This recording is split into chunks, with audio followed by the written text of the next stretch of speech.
أعوذ بالله من الشيطان الرجيم. بسم الله الرحمن الرحيم. الحمد لله الذي أنزل على عبده الكتاب ولم يجعل له عوجا قيما لينذر بأسا شديدا من لدنه ويبشر المؤمنين الذين يعملون الصالحات أن لهم أجرا حسنا ماكثين فيه أبدا وينذر الذين قالوا اتخذ الله ولدا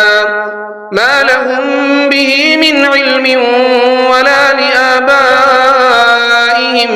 كبرت كلمة تخرج من أفواههم إن يقولون إلا كذبا فلعلك باخع نفسك على آثارهم إن لم يؤمنوا بهذا الحديث أسفا إنا جعلنا ما على الأرض زينة لها لنبلوهم أيهم أحسن عملا وإنا لجاعلون ما عليها صعيدا جرزا أم حسبت أن أصحاب الكهف والرقيم كانوا من آياتنا عجبا إذ أوى الفتية إلى الكهف فقالوا ربنا آتنا من لدنك رحمة وهيئ لنا من أمرنا رشدا فضربنا على آذانهم في الكهف سنين عددا ثم بعثناهم لنعلم أي الحزبين أحصى لما لبثوا أمدا نحن نقص عليك نبأهم بالحق إنهم فتية آمنوا بربهم وزدناهم هدى وربطنا على قلوبهم إذ قاموا فقالوا ربنا رب السماوات والأرض لن ندعو من دونه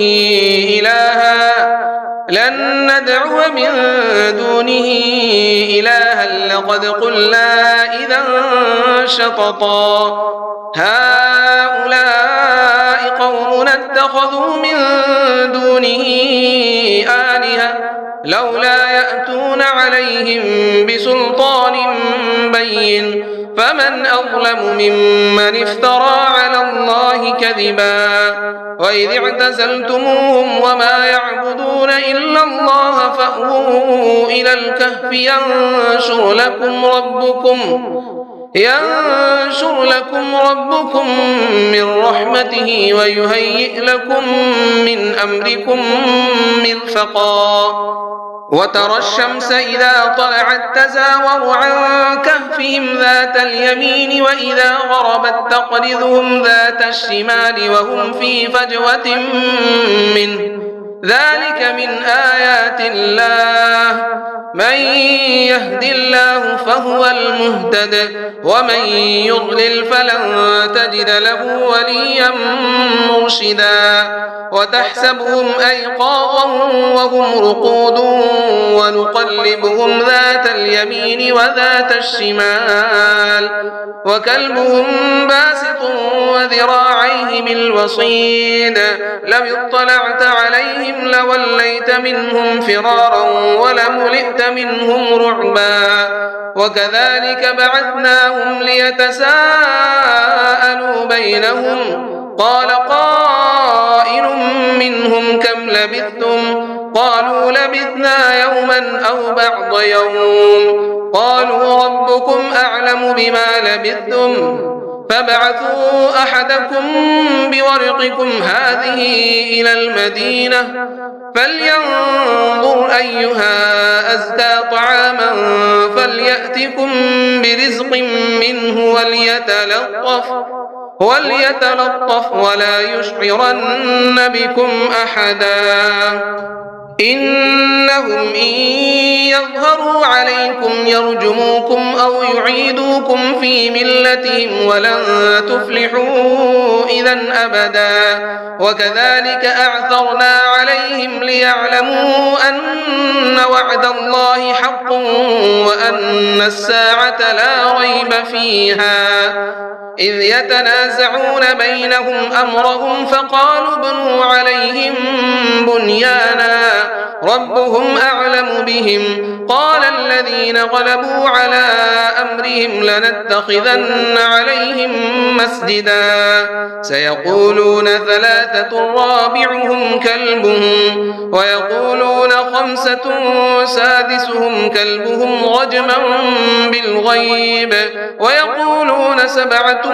وثامنهم كلبهم قل ربي أعلم بعدتهم ما يعلمهم إلا قليل فلا تمار فيهم إلا مراء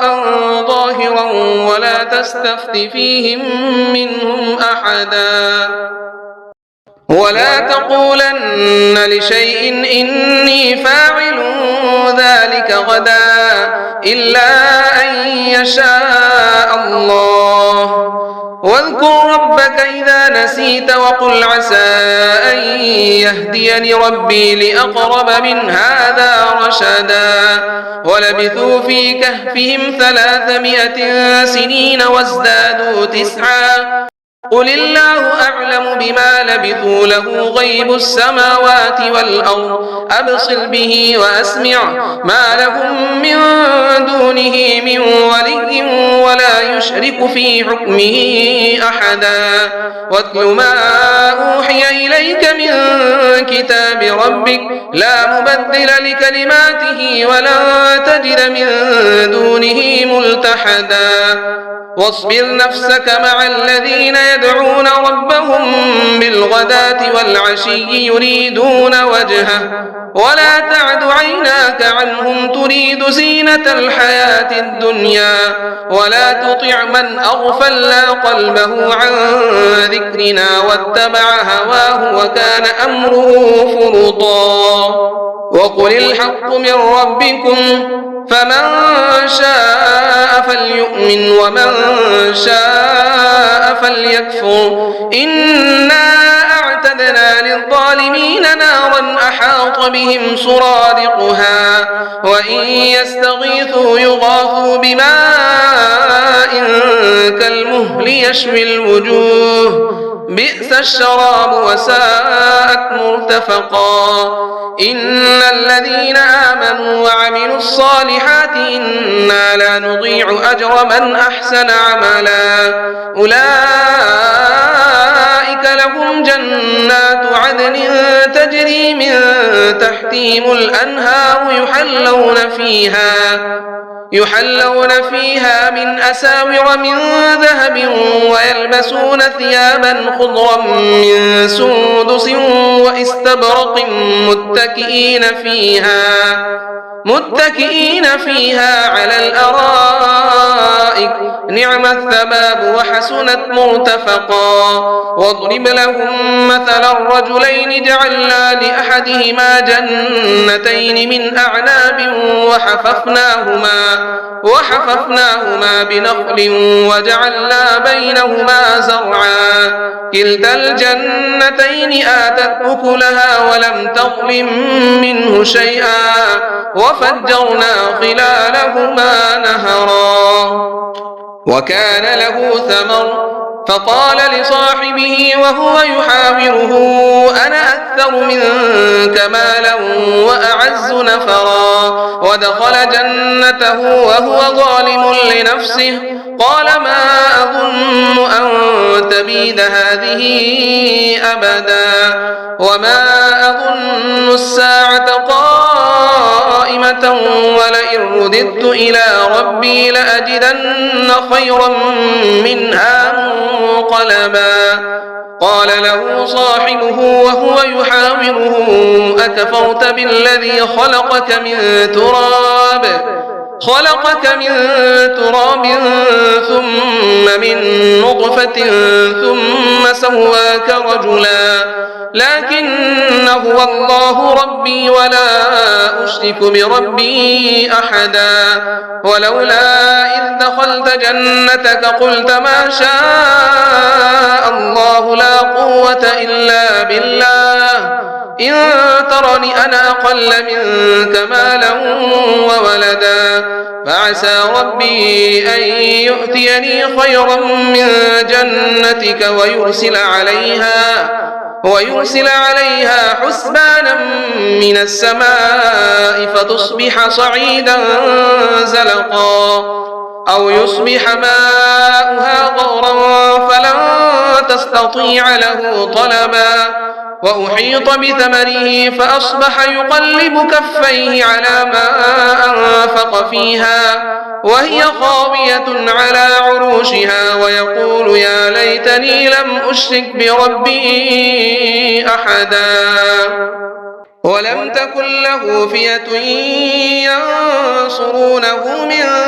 دون الله وما كان منتصرا هنالك الولاية لله الحق هو خير ثوابا وخير عقبا واضرب لهم مثل الحياة الدنيا كماء إن أنزلناه من السماء فاختلط به نبات الأرض فأصبح هشيما تذروه الرياح وكان الله على كل شيء مقتدرا المال والبنون زينة الحياة الدنيا والباقيات الصالحات خير عند ربك ثوابا وخير أملا ويوم نسير الجبال وترى الأرض بارزة وحشرناهم فلم نغادر منهم أحدا وعرضوا على ربك صفا لقد جئتمونا كما خلقناكم أول مرة بل زعمتم أن لن نجعل لكم موعدا ووضع الكتاب فترى المجرمين مشفقين مما فيه ويقولون يا ويلتنا ما لهذا الكتاب لا يغادر صغيرة ولا كبيرة إلا أحصاها ووجدوا ما عملوا حاضرا ولا يظلم ربك أحدا وإذ قلنا للملائكة اسجدوا لآدم فسجدوا إلا إبليس كان من الجن ففسق عن أمر ربه أفتتخذونه وذريته أولياء من دوني وهم لكم عدو بئس للظالمين بدلا ما أشهدتهم خلق السماوات والأرض ولا خلق أنفسهم وما كنت متخذ المضلين عضدا ويوم يقول نادوا شركائي الذين زعمتم فدعوهم فلم يستجيبوا لهم وجعلنا بينهم موبقا ورأى المجرمون النار فظنوا أنهم واقعوها ولم يجدوا عنها مصرفا ولقد صرفنا في هذا القرآن للناس من كل مثل وكان الإنسان أكثر شيء جدلا وما منع الناس أن يؤمنوا إذ جاءهم الهدى ويستغفروا ربهم إلا أن تأتيهم سنة الأولين أو يأتيهم العذاب قبلا وما نرسل المرسلين إلا مبشرين ومنذرين ويجادل الذين كفروا بالباطل ليدحضوا به الحق واتخذوا آياتي وما أنذروا هزوا ومن أظلم ممن ذكر بآيات ربه فأعرض عنها ونسي ما قدمت يداه إنا جعلنا على قلوبهم قلوبهم أكنة أن يفقهوه وفي آذانهم وقرا وإن تدعهم إلى الهدى فلن يهتدوا إذا أبدا وربك الغفور ذو الرحمة لو يؤاخذهم بما كسبوا لعجل لهم العذاب بل لهم موعد لن يجدوا من دونه موئلا وتلك القرى أهلكناهم لما ظلموا وجعلنا لمهلكهم موعدا وإذ قال موسى لفتاه لا أبرح حتى أبلغ مجمع البحرين أو أمضي حقبا فلما بلغا مجمع بينهما نسيا حوتهما فاتخذ سبيله في البحر سربا فلما جاوزا قال لفتاه آتنا غداءنا لقد لقينا من سفرنا هذا نصبا قال أرأيت إذ أوينا إلى الصخرة فإني نسيت الحوت وما أنسانيه إلا الشيطان أن أذكره واتخذ سبيله في البحر عجبا قال ذلك ما كنا نبغي فارتدا على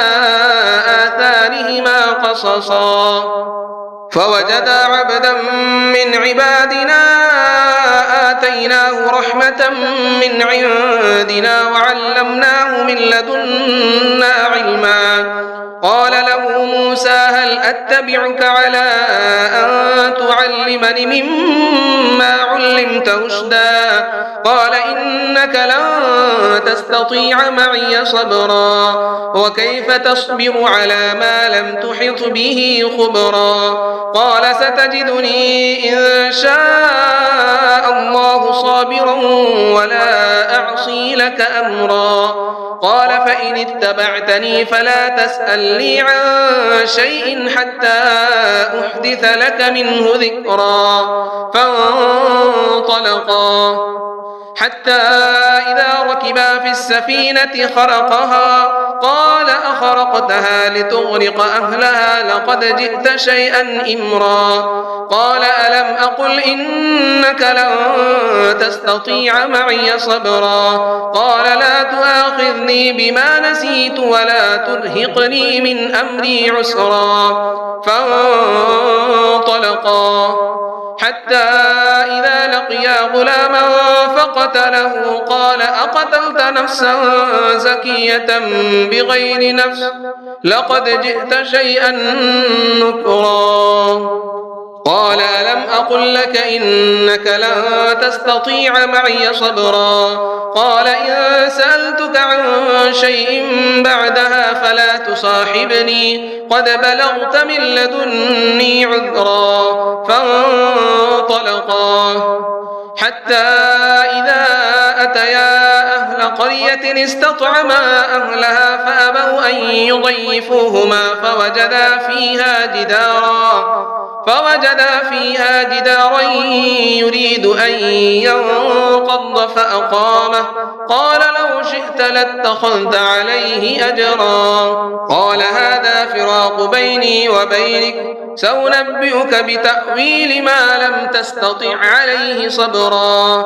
أما السفينة فكانت لمساكين يعملون في البحر فأردت أن أعيبها وكان وراءهم ملك يأخذ كل سفينة غصبا وأما الغلام فكان أبواه مؤمنين فخشينا أن يرهقهما طغيانا وكفرا فأردنا أن يبدلهما ربهما خيرا منه زكاة وأقرب رحما وأما الجدار فكان لغلامين يتيمين في المدينة وكان تحته كنز لهما وكان أبوهما صالحا فأراد ربك أن يبلغا أشدهما ويستخرجا كنزهما رحمة من ربك وما فعلته عن أمري ذلك تأويل ما لم تسطع عليه صبرا ويسألونك عن ذي القرنين قل سأتلو عليكم منه ذكرا إنا مكنا له في الأرض وآتيناه من كل شيء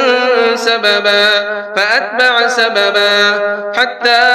إذا بلغ مغرب الشمس وجدها تغرب في عين حمئة ووجد عندها قوما قلنا يا ذا القرنين إما أن تعذب وإما أن تتخذ فيهم حسنا قال أما من ظلم فسوف نعذبه ثم يرد إلى ربه فيعذبه عذابا نكرا وأما من آمن وعمل صالحا فله جزاء الحسنى وسنقول له من أمرنا يسرا ثم أتبع سببا حتى إذا بلغ مطلع الشمس وجدها تطلع على قوم لم نجعل لهم من دونها سترا كذلك وقد أحطنا بما لديه خبرا ثم أتبع سببا حتى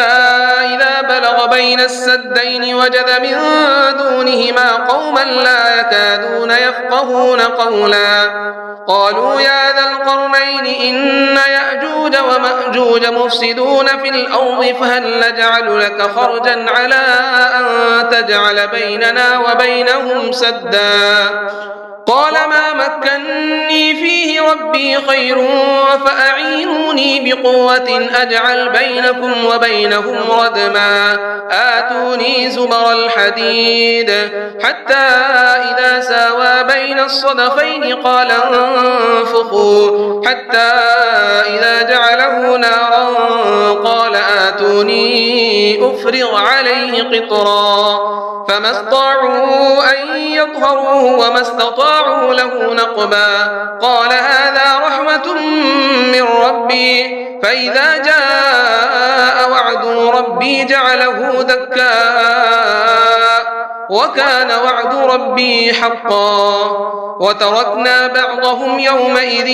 يموج في بعض ونفخ في الصور فجمعناهم جمعا وعرضنا جهنم يومئذ للكافرين عرضا الذين كانت أعينهم في غطاء عن ذكري وكانوا لا يستطيعون سمعا أفحسب الذين كفروا أن يتخذوا عبادي من دوني أولياء إنا أعتدنا جهنم للكافرين نزلا قل هل ننبئكم بالأخسرين أعمالا الذين ضل سعيهم في الحياة الدنيا وهم يحسبون أنهم يحسنون صنعا أولئك الذين كفروا بآيات ربهم ولقائه فحبطت أعمالهم فلا نقيم لهم يوم القيامة وزنا ذلك جزاؤهم جهنم بما كفروا واتخذوا آياتي ورسلي هزوا إن الذين آمنوا وعملوا الصالحات كانت لهم جنات الفردوس نزلا خالدين فيها لا يبغون عنها حولا قل لو كان البحر مدادا لكلمات ربي لنفد البحر قبل أن تنفد كلمات ربي ولو جئنا بمثله مددا قل إنما أنا بشر مثلكم يوحى إلي أنما إلهكم إله واحد فمن كان يرجو لقاء ربه فليعمل عملا صالحا ولا يشرك بعبادة ربه أحدا.